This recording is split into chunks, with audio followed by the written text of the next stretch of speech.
Pickup van കനാലിലേക്ക് മറിഞ്ഞു. Driver രക്ഷപ്പെട്ടത് അത്ഭുതകരമായി. ഓടിക്കൂടിയ നാട്ടുകാരാണ് ഡ്രൈവർ ഷാജിയെ രക്ഷപ്പെടുത്തിയത്. ബാലരാമപുരം തേമ്പാമുട്ടം കനാലിലേക്കാണ് വാൻ മറിഞ്ഞത്. എതിരെ എത്തിയ ബൈക്ക് യാത്രികനെ ഇടിക്കാതെ വെട്ടിത്തിരിക്കുമ്പോഴാണ് പിക്കപ്പ് വാൻ വൈദ്യുതി പോസ്റ്റിലിടിച്ച് കനാലിലേക്ക് മറിഞ്ഞത്.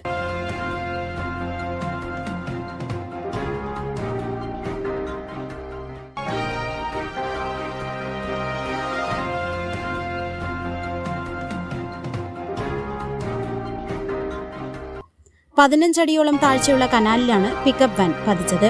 സംഭവസ്ഥലത്ത് ഓടിയെത്തിയ നാട്ടുകാരാണ് വെള്ളത്തിൽ നിന്നും പിക്കപ്പ് വാൻ ഡ്രൈവർ ഷാജിയെ പുറത്തെടുത്തത്.